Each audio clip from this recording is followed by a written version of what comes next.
Good morning. Audio's good? Great. So my name is Marisa. I'm South African. Left South Africa when I was quite young and moved to Europe. I am working for a company that's headquartered in Johannesburg. We have a global reach, but we predominantly focus on Africa and the Middle East. And we have the largest Pan-African network today. So as we speak through the topic of Africa's trending transformation, I'll bring a little bit of CMC in and try to explain to you what we all can do for you. So on the talking points of today, we're going to speak about Africa today, its potential, the influence of ICT, cloud adoption, the challenges we face in Africa, and the relationship of Africa with Asia-Pac and the rest of the world. Sound good? Okay. So we are going to jump straight through to Africa and the size of Africa. I think many of you have seen this map coming up here, and the size of Africa today between China, Europe, and the US combined, right? Africa is larger than that. Africa is roughly larger by 1.8 times of Russia, 3 times of Canada. It has about 54 countries recognized by the UN. And it has a population of 1.2 billion, so about 15% of the world's population, right? We're at about 7.7 billion today. It's the number of languages spoken in Africa is between 1,500 and 2,000. I mean, it's not, you know, you speak of Africa, you don't really realize you all speak of independent countries, right? Everybody with their own political and regulatory environment. So a very challenging market, but everybody overestimates how difficult it is to do business, and actually it's really not. So now we understand the size of Africa, and we're going to speak a little bit about the potential of Africa, right? So about 8 years ago, the economy was growing, but then the different economies in Africa took a split, right? And you have mostly, and the influence of that really is from the oil exporters in the Arab Spring countries. There was a decline in the Arab Spring countries, and that was, you know, they carry about 3/5 of the African GDP. So it heavily impacted the growth that went down from 5.4 to 3.3%. In another slide, we will show you how the GDP growth has been coming back up in the most recent years. Today in Africa, there is about a spend of $4 trillion, right? And that's going to go up by 2025 to 5.6 trillion between consumer and B2B. So that's a massive amount of spend, and everybody's thinking like, right, how do you get to that spend in a continent like Africa, right? So you flip through to this chart, and you can see that the growth rate of the population in Africa is substantial. There will be by, let's say the IMF is projecting that by 2025, one of the largest continents the population will come from Africa, right? There's a growth rate that's exponential, and it's going to surpass China and India, and it's going to have the youngest population globally, right? So typically between 18 and 24 years, that is where the largest growth rate is going to come from. When you have such a young population and the tremendous expansion of urbanization, these youngsters here, they want to spend money, right? So that's where that trillion spike of spend is going to come from. It's from this youngest population that's urbanizing in Africa. So as we move through this, you also see the fertility rate is coming up compared to a very slow and aging rest of the world population. Does that make sense? Yeah. So now looking at we saw the size of Africa, we saw where there is potential in the growth of Africa, and we know why now. We know that's because of the young population, the urbanization, that the youngsters would like to spend money, right? And this is also very attractive for foreign direct investment. If you look over the past 2 years, from 2018 and 2017, the US remains the largest foreign direct investor in Africa by far, right? There's always a controversy around, is it the US, is it China? Well, it still does remain the US, right? France, Germany, and the UK have really provided a lot of FDI into and projects into Africa. Intra-region has declined amongst the African countries themselves. And then you take a look at Asia-Pac, that's declined significantly, but that largely comes in from China itself, right? They've decreased by 18%. Now, there is controversy around this as well, because many say, well, it should be a higher figure from China, but there is reason to believe not all the transactions have been documented and have been made publicly visible, right? So that number of 13% could be skewed. Nevertheless, projection coming up for 2018 was 3.4% growth FDI. So slowly, the continent of Africa is making a comeback to a positive growth rate. So we've just spoken a little bit about Asia-Pac and the decline in foreign direct investment, right? Nevertheless, the tremendous business transactions and collaboration between the Chinese government and Africa remains second to none, right? They have already surpassed 200 billion investment in 2013 already, right? The relationship between the African governments and the Chinese president is incredibly strong. They've made a number amount of visits out into Africa, and you can see on the pie chart here the different divisions of which locations they have visited. There's 43 different African countries over the past 10 years that have had the Chinese government with direct conversation, and the Chinese president himself has encouraged private companies to do an investment over the next 3 years. In Nigeria, for example, in the banks, you do not have to convert the Chinese yen into dollar into Nigerian currency. It's a direct transaction from Nigerian currency into the Chinese currency. That's how easy it is to work with the Chinese, let's say with the Chinese population. In fact, when you arrive in Lusaka, in one of the local airports in Africa, you see, welcome to Lusaka, you have the billboard of Coca-Cola, and right next to it, you have a nice billboard of the Bank of China right there. So it's very, very visible, right? In fact, China has also invested 1 billion directly into telecommunications and into broadcasting into Africa just over the past 2 years. Now, of course, you have the expectations from the Chinese government as well, what they expect back from Africa, and those are out there on the right-hand side. There's a significant amount of natural resources in Africa, which of course would be to the benefit to many, not just to China as well. But they have done a great amount of infrastructure build-out in roads and highways.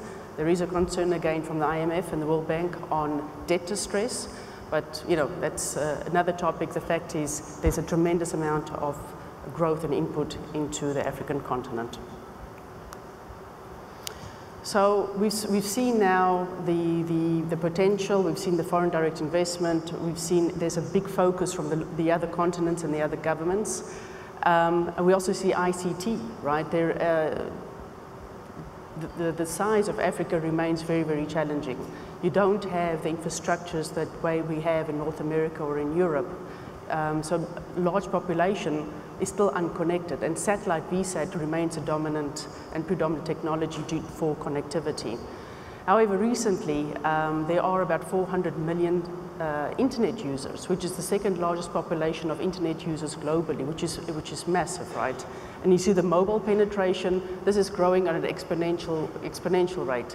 In some parts of Africa, you don't have streaming water, but you can stream a video. So the complete, you know, it's just so far apart.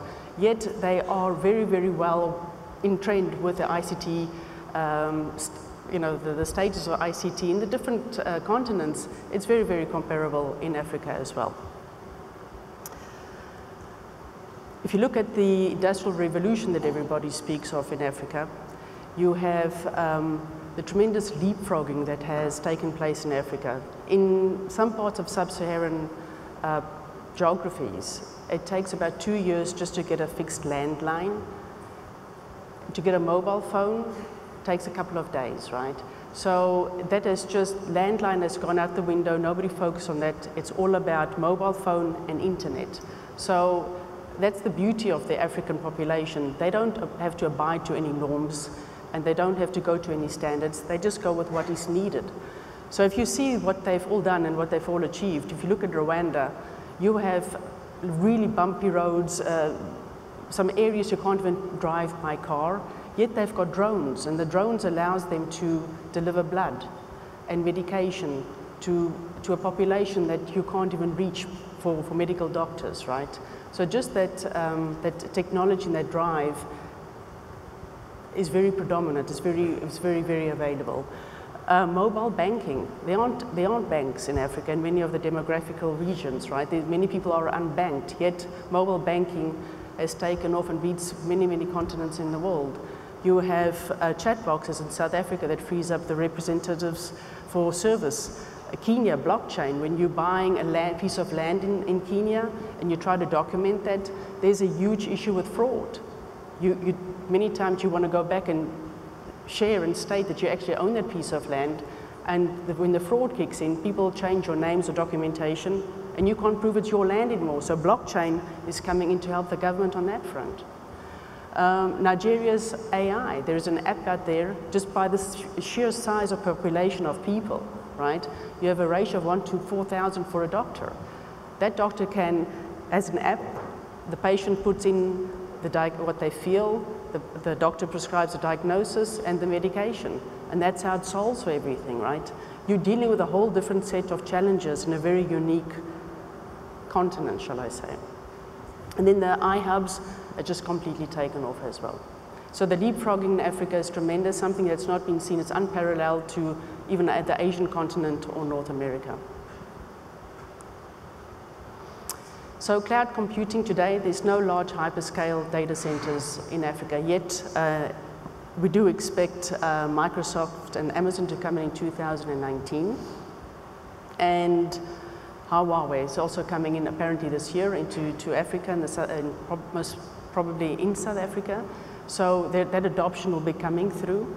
CMC, in fact, has worked very hard on producing say an SD-WAN solution with 128T technology and Contron, which has enabled our backbone to support the adoption of cloud in Africa, right? And we've produced this, and we can cover from Cape to Cairo to Somalia to Senegal, and we have an SD-WAN solution that actually cuts out and provides a capacity bandwidth of less than 30 to 40% savings.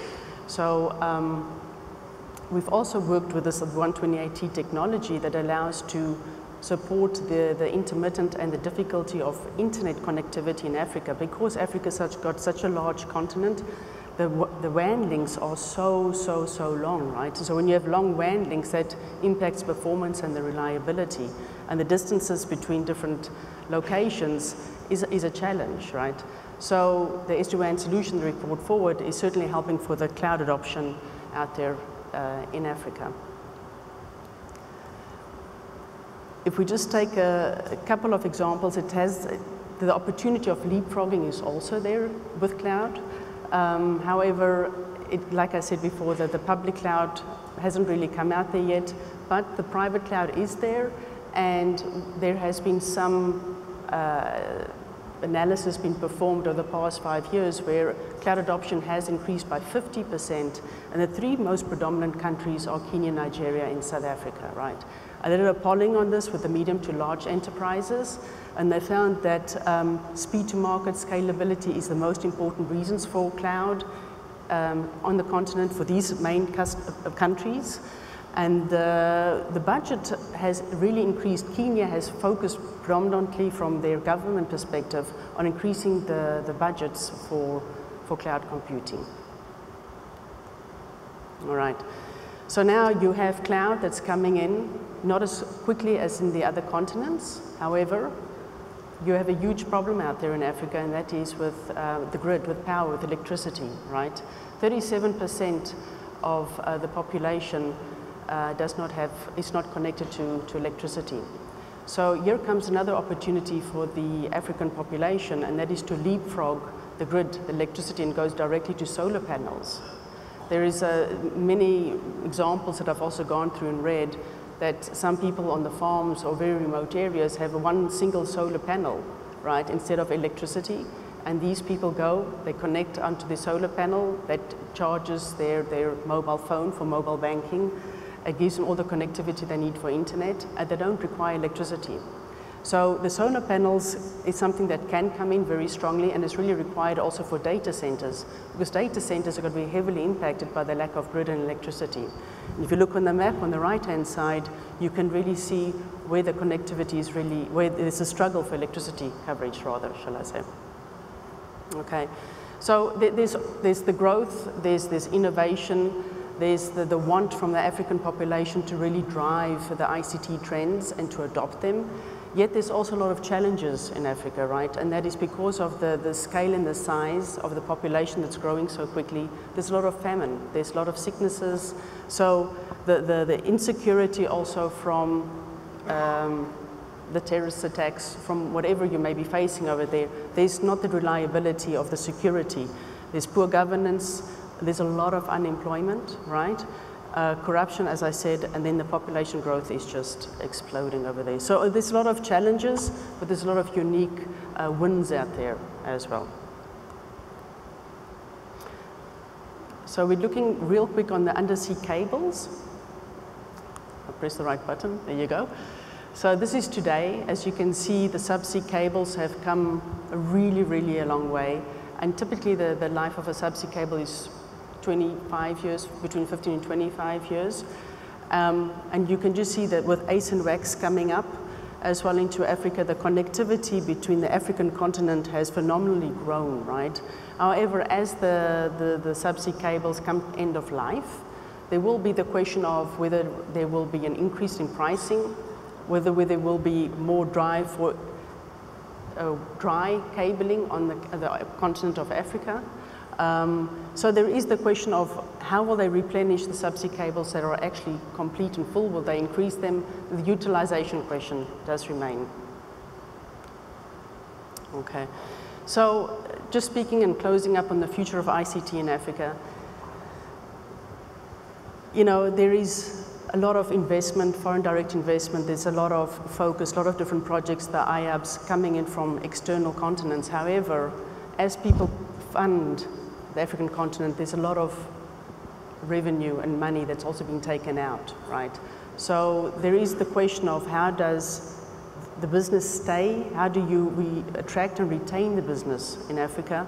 And the biggest question is amongst a lot of the leaders in the African governance is to drive skill sets, is to drive cybersecurity, and to improve on existing policy and legal frameworks to ensure that the African people themselves are well-skilled, set up, and can pivot to ensure that the ICT trends coming through, that they can keep the revenue and the business within the country.